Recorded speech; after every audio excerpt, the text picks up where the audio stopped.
Pesantren merupakan al-hisnul hasin, benteng yang kokoh, lit-thaqafah wal hadarah, benteng yang kokoh pertahankan budaya, akhlak, terutama akhlak al-karimah. Tanpa pesantren kita nggak tahu akhlaknya generasi muda, anak cucu kita seperti apa, kita nggak tahu. Menawi mboten percaya, panjenengan nggak ada putra kalih, satu pesantren, satu nggak pesantren. Ayo nanti hasilnya lihat. Saya jamin yang alumni pesantren insya Allah menjadi orang birrul walidain, yang ahli ibadah, bertakwa, berakhlak. Tapi kalau bukan keluar pesantren, saya nggak jamin, saya tidak jamin. Yang kedua, pesantren masih mempertahankan tafaqquh fiddin. Di luar agama Islam, Kristen, Yahudi, Hindu, Buddha, Konghucu, bukan menghina, saya ngomong apa adanya ilmiah. Tidak ada ilmu semacam usul fiqh, metode memahami teks. Gak ada metode memahami teks Injil, memahami caranya gimana istimbat, istidlal dari teksnya Taurat, betul wonten. Tidak punya ilmu semacam usul fiqh. Hanya di agama Islam yang ada usul fiqh yang digagas oleh Al-Imam Asy-Syafi'i, Abu Abdullah Muhammad bin Idris bin Abbas bin Uthman bin Syafi' bin Musayyab bin Ubaid bin Abd Yazid bin Abdul Muttalib. Syafi'i lahir di kota Huzah yang sekarang lagi dikempur Israel tahun 150, wafat di Fustat, Kairo tahun 204 Hijriah. Jadi usianya hanya 54 tahun. Syafi'i itu, Ghazali 55, Imam Nawawi 45, bapaknya Gus Dur, Kiai Wahid Hasyim 39, saya 71, cucu 10. Dikira kalau masih nomor. Ada orang usianya panjang tapi gak ono faedahe, sempit. Ada orang usianya pendek tapi jembar.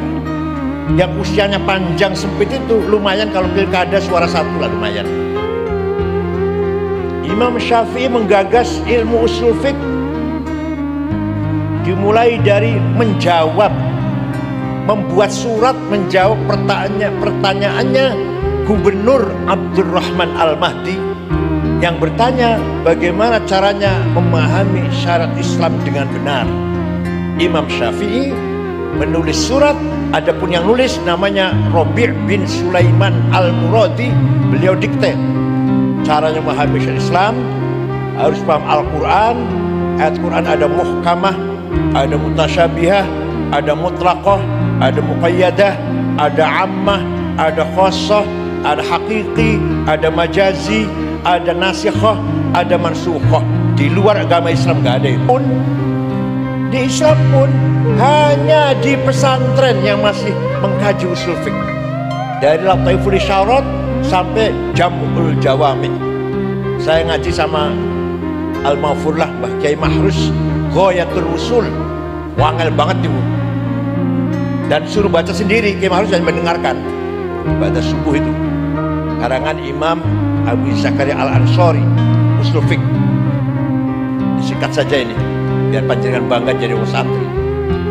Di luar agama Islam tidak ada ilmu semacam ilmu mustalahul hadis, menseleksi informasi, menyaring, metode menseleksi kabar berita sahih, hasan, dhaif. Gak ada di luar. Di Kristen gak ada itu, gak ada itu. Di kita informasi berita oleh Rasulullah, sebentar, syaratnya ada 4. Kalau antara murid dan gurunya itu ketemu, kalau nggak ketemu nggak sahih. Misalkan saya mengatakan kata Gus Dur sahih karena saya ketemu Gus Dur. Tapi kata Mbah Hasyim nggak sahih karena saya nggak ketemu dengan Mbah Hasyim.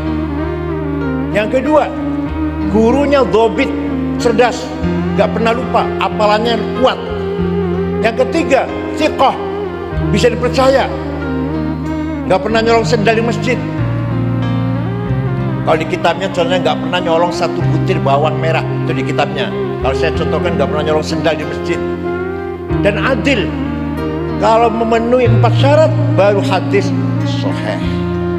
Kurang 1 turun hasan, kurang 2 turun dhaif. Dhaifnya mauquf, munqati', maqtu', mu'allal, mursal, mu'an'an, sampai ke mungkar, makdzub. Gak ada di agama Kristen, di agama Yahudi, gak ada itu. Hanya di Islam. Islam pun hanya di pesantren. Di luar pesantren sudah gak telaten. Udah hadis sahih Imam Bukhari pasti sahih. Ya iya, itu berarti ingin tahu mateng itu ente itu. Tahu makan sudah dimasak. Tapi mengapa sahih? Kita harus tahu dengan memahami mustalahul hadis. Itu yang digagas pertama kali bikin mustalah hadis Imam Syihabuddin Roma Hurmuzi tahun 99 Hijriah atas perintah Khalifah Umar bin Abdul Aziz. Bukan orang Arab. Bukan orang Arab itu, Roma Hurmuzi bukan orang Arab. Yang menggagas ilmu mustalahul hadis. Di luar agama Islam tidak ada ilmu semacam ilmu tajwid. Maca Taurat, maca Injil, kudu izhar, idgham, ikhfa, iklam, qalqalah, mad lazim, mad jaiz, huruf halak, huruf mad, enggak ada itu. Tanya pada pendeta, pada Roma sana tanya. Ada kan ilmu semacam tajwid lah. Caranya maca Injil, Taurat, idgham, izhar, ikhfa, iklam, qalqalah, mad lazim, mad jaiz. Hanya di Islam. Islam pun hanya di pesantren. Di Jakarta banyak orang khutbahnya, waduh, enak, bagus khutbahnya. Bocong keluarkan dalil Quran, prentang-prentong, berantakan. Maklum SAG, Masya Allah, sarjana alam. Kalau ada, makanya gini, masjid jangan dikasih buku khutbah, buang. Kalau ada alumni Ploso Lirboyo khutbah moco, ojo tinggu maneh. Apa bedanya keluar Lirboyo Ploso kalau dengan SAG? Harus ada bedanya. SAG maklum moco, alumni Ploso, alumni Lirboyo hafal khutbah Jumat, hafal khutbah gerhana, hafal manaqib Syaikhul Qadir Jalani, hafal talqin, hafal khutbah nikah, hafal tahlil. Siap? Ini alumni semua kan? Siap?